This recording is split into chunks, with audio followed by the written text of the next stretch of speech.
Good evening everyone. আজকের ভিডিওটা সম্ভবত আমার প্রথম ভিডিও। এর আগে আমি ভিডিও করিনি। আর ভিডিওতে আসার আজকে মূল উদ্দেশ্য হচ্ছে যে আমি তো কবিতা লিখি বেশ কিছুদিন থেকেই। আর এই কবিতাগুলো অনেকের ভালো লাগছে, অনেকের ভালো লাগছে না। কিন্তু এতে অনুপ্রাণিত হয়ে আমার কিছু স্টুডেন্ট যারা খুব ছোট, ক্লাস 3-তে, কেউ হয়তো ক্লাস 5-এ, কেউ ক্লাস 4-এ পড়ে, তারা ছোট ছোট কবিতা লিখেছে এবং সেই কবিতাগুলো আমারও খুব ভালো লেগেছে। তাই আপনাদের সামনে এই কয়েকটা কবিতা আমি দেখাবো, আমি নিজে পরিবেশন করে শোনাবো। তার আগে আমি চাইবো আমার সেই ছোট ছোট স্টুডেন্টদের, ছোট ছোট ছেলেদের আপনারাও দেখবেন। আরে, এদিকে আয়। এ হচ্ছে সুলতান বিশ্বাস। সুলতান বিশ্বাসের কিছু মেধা আছে যেগুলো অবশ্যই অনস্বীকার্য এবং খুব ভালো, খুব তাড়াতাড়ি পড়াশোনাকে ক্যাচ করতে পারে। এই সুলতান কোন ক্লাসে পড়ে তার মুখ থেকে শোনা যাক। তুমি কোন ক্লাসে পড়ো সুলতান? 5 ক্লাসে। এই সুলতানের লেখা দুইটা কবিতা আছে আমার কাছে। একটা কবিতার নাম হচ্ছে মেঘলা দিন। আমি যদি পারি অবশ্যই স্ক্রিনে দেওয়ার চেষ্টা করব। আমি সেই কবিতাটা পরিবেশন করে শোনাচ্ছি। মেঘলা দিন, সুলতান বিশ্বাস। সূর্যি ডুবে এলো মেঘ সকালের আবছায়ায়, কালো মেঘের আবির্ভাবে সন্ধ্যা মনে হয়। আকাশ ঘিরে মেঘ বেঁধেছে, বৃষ্টি হবে ঝমঝম। বাড়িঘর রাস্তাঘাট একেবারে থমথম। বৃষ্টির দিনে মনে পড়ে শৈশবের গান, বৃষ্টি পড়ে টাপার টুপুর নদে এলো বান। খুব সুন্দর একটা কবিতা। এর পাশাপাশি আরো একটা কবিতা যেটা সুলতানেরই লেখা, সেই কবিতাটা এখানে এখন অ্যাভেলেবেল নেই। আমি পরবর্তীতে স্ক্রিনে দেওয়ার চেষ্টা করব এবং প্রয়োজন হলে ভিডিও বানিয়ে আবার দেব। এরপরে মিমতাউল হাসান, ক্লাস 3-র একটা স্টুডেন্ট, খুব ভালো, পড়াশোনায় যথেষ্ট ভালো, সব কিছুকেই খুব সহজেই বুঝে নেয়, পড়াতেও ভালো লাগে। আসো মিমতাউল।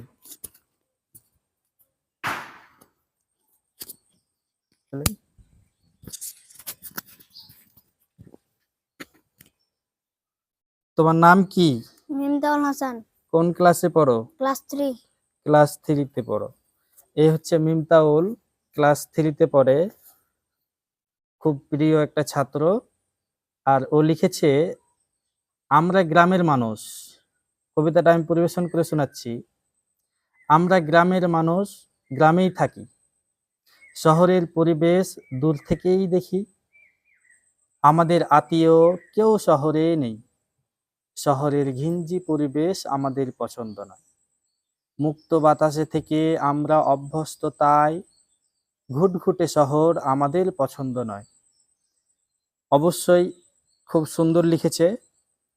শহরের গ্যাঞ্জাম, শহরের ভিড়, শহরের ঘিঞ্জি পরিবেশ গ্রামের মানুষদের জন্য অবশ্যই একটু হলেও কষ্টকর বা একটু অন্য রকমের। এরপরে আবুল কাসিমকে ডাকছি। আবুল কাসিম যে একটা কবিতা লিখেছে, কবিতার নাম হচ্ছে গাছ আছে প্রাণ আছে।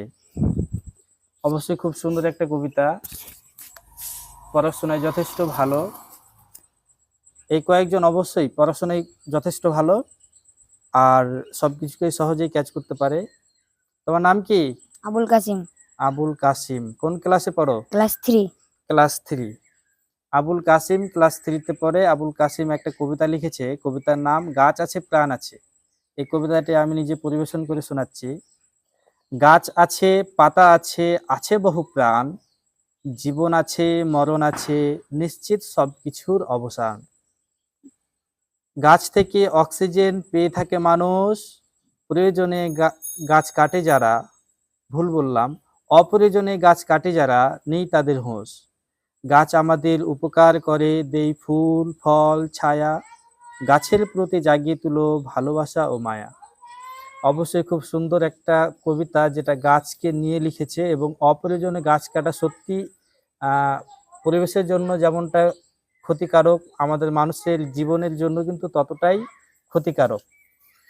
এরপরে আমি ডাকবো শাকিল আহমেদকে, ক্লাস 5-এর স্টুডেন্ট। ও একটা কবিতা লিখেছে, দাদা ও খোকা। অবশ্যই খুব সুন্দর একটা কবিতা আমি পরিবেশন করে শোনাবো। তার আগে জিজ্ঞেস করে নিই, তোমার নাম কি? শাকিল আহমেদ। শাকিল আহমেদ। কোন ক্লাসে পড়ো? 5 ক্লাসে পড়ি। ক্লাস 5-এ পড়ে শাকিল আহমেদ। কবিতার নাম হচ্ছে দাদা ও খোকা। আমি পরিবেশন করে শোনাচ্ছি। হঠাৎ রেগে বলল দাদা, তুই করলি কি রে খোকা? পড়ার কথা ইংলিশ বই, তুই করলি আঁকা জোকা। তুই স্কুলেতে যাবি যখন, স্যার ছাড়বে কি তখন? অকারণে মার খালি আর খাবি স্যারের বকন। খামখেয়ালি করে যখন যাবি ভুল করে, বলবি না তো বাড়ি ফিরে স্যার অনেক মারে। ভুল উত্তরে বকুনি খেয়ে ফিরবি যদি বাড়ি, পড়তে বসে মনে করে নিস স্যারের মোটা ছড়ি। অবশ্যই একদম অতুলনীয়, খুব সুন্দর একটা কবিতা, যেটা একটা দাদা এবং একটা দাদা ভাইয়ের মধ্যে যেটা কনভারসেশন, সেটাকে তুলে ধরা হয়েছে এবং পড়াশোনা বিষয়ের আছে। অবশ্যই খুব সুন্দর। আর এই কয়েকটা কবিতাকে আমি নিজের পার্সোনাল ডায়েরির মধ্যে রেখেছি। খুব ভালো লেগেছে। এদের প্রথম কবিতা, এদের স্মরণ থাকবে। যখন বয়স বেশি হয়ে যাবে, বড় হবে, তখন সকলে দেখবে।